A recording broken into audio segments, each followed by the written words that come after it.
America અને ભારત વચ્ચે થયેલ ટ્રેડ ડીલથી ગુજરાત સહિત દેશના ખેડૂતો, પશુપાલકો અને નાના વેપારીઓ સહિતનાઓને પારાવાર નુકસાનીની ભીતિ વ્યક્ત કરી આપ દ્વારા ટ્રેડ ડીલનો વિરોધ કરાયો હતો. સુરત શહેર આમ આદમી પાર્ટી દ્વારા સુરત કલેક્ટરાલયે ભેગા થઈ કલેક્ટર થકી રાજ્યપાલને આવેદનપત્ર આપી અમેરિકા સાથેની ટ્રેડ ડીલનો વિરોધ કર્યો હતો.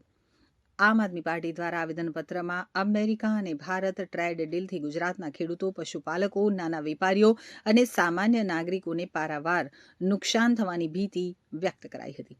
તો આમ આદમી પાર્ટી અમેરિકા સાથેની ખેડૂતો, પશુપાલકો અને જનવિરોધી ટ્રેડ ડીલનો સખત વિરોધ કરે છે તેમ પણ જણાવ્યું હતું.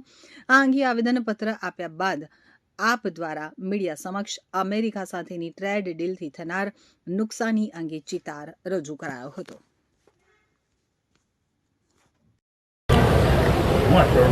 આમ આદમી પાર્ટી સુરત શહેરની સમગ્ર ટીમ આજે સુરત કલેક્ટરશ્રીના માધ્યમથી રાજ્યપાલશ્રીને આવેદન આપવા માટે આવી છે કે ભારતની કેન્દ્રીય મોદી સરકાર દ્વારા અમેરિકાના દબાણમાં આવી અમેરિકા સામે ઝૂકીને જે રીતે ટ્રેડ ડીલ કરી છે એ ટ્રેડ ડીલના કારણે ગુજરાતભર સાથે સાથે આખા ભારતના ખેડૂતો હેરાન થવા જઈ રહ્યા છે. ઉદ્યોગકારો નિરાશા સાથે બેઠા છે, ચિંતાતુર છે. અમેરિકા સાથે પહેલાં આપણે જે વેપાર કરતા હતા, આપણો માલ અમેરિકામાં જે જતો હતો એ માલ 0% ટેરિફ સાથે અમેરિકામાં આપણે બહુ શાંતિથી વેચી શકતા હતા. હવે અમેરિકાએ આપણા તમામ ઉત્પાદનો ઉપર 18% ટેરિફ નાખીને આપણી સાથે જે રીતે અન્યાયી નીતિ બનાવી છે એની સામે મોદી સરકાર ઝૂકી ગઈ છે.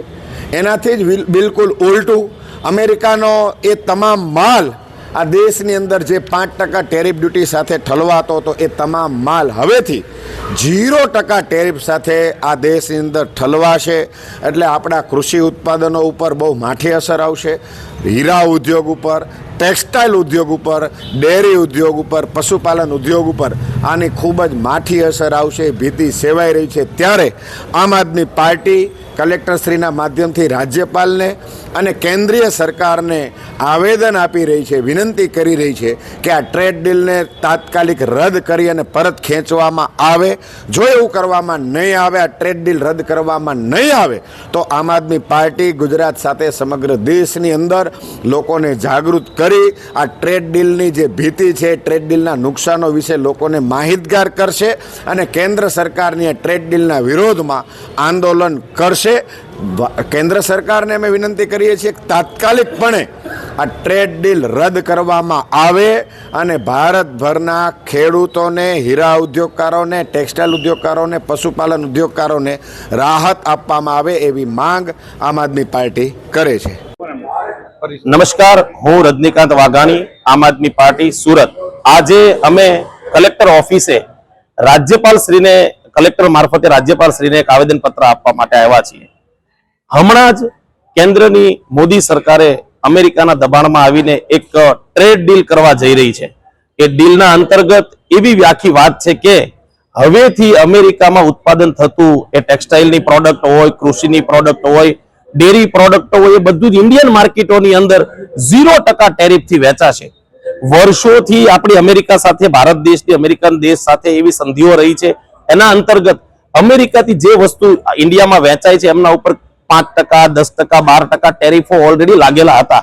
પરંતુ કેન્દ્રની મોદી સરકારે અમેરિકાના દબાણમાં આવી આ ટેરિફ 0 કરી નાખતા હવેથી આપણા દેશમાં અમેરિકન પ્રોડક્ટો એકદમ સસ્તામાં વેચાશે. તો આપણા દેશના ડેરી ઉદ્યોગવાળા, પશુપાલક ઉદ્યોગવાળા, ટેક્સટાઇલ ઉદ્યોગવાળા, ખેતી સાથે સંકળાયેલા તમામ લોકોને એમના જે ઉત્પાદન થતા જે પ્રોડક્ટો છે એમને અહીંયા ઇન્ડિયન માર્કેટમાં વેચવામાં ખૂબ અગવડતા ઊભી થવાની છે. કારણ કે બહારથી માલ સસ્તો આવવાનો છે. જ્યારે બીજું કે આપણા દેશનો માલ જે એક્સપોર્ટ થતો હતો અમેરિકામાં એમાં અત્યાર સુધી 0 ટેરિફ હતું. પરંતુ કેન્દ્રની મોદી સરકારે ખબર નહીં અમેરિકાના કેવા દબાણમાં આવી ગઈ છે કે હવેથી ઇન્ડિયામાં બનતી આ તમામ પ્રોડક્ટો, ડેરીની હોય, ટેક્સટાઇલની હોય, ડાયમંડ્સની હોય, ચાહે ખેતીની પ્રોડક્ટો હોય, એ અમેરિકન માર્કેટમાં વેચાશે તો એના ઉપર 18% જેવો મોટો ટેરિફ ચૂકવવો પડશે. એટલે કે આપણી પ્રોડક્ટ અમેરિકન માર્કેટોમાં ઓછી વેચાશે. આનું અલ્ટિમેટલી નુકસાન ભારત દેશના તમામ ઉદ્યોગકારોને છે, જેના વિરોધમાં આજે આમ આદમી પાર્ટી કલેક્ટર દ્વારા રાજ્યપાલ શ્રીને આવેદન પત્ર આપી અમે કેન્દ્ર સરકારને વિનંતી કરી રહ્યા છીએ કે આવી ટેરિફની ડીલ ન કરવી જોઈએ, આવી ટ્રેડ ડીલ ન કરવી જોઈએ અને આ ટ્રેડ ડીલ કેન્સલ કરવામાં આવે. જો આ ટ્રેડ ડીલને કેન્સલ કરવામાં નહીં આવે તો આમ આદમી પાર્ટી રાષ્ટ્રીય પાર્ટી છે અને અમે સમગ્ર રાષ્ટ્રની અંદર લોક આંદોલન ઊભું કરીશું. લોકોને અમે આ ટ્રેડ ડીલના ગેરફાયદા સમજાવીશું અને અમે લોકોને આ સરકારની છેતરામણી વાતથી અમે માહિતગાર કરીશું. આભાર.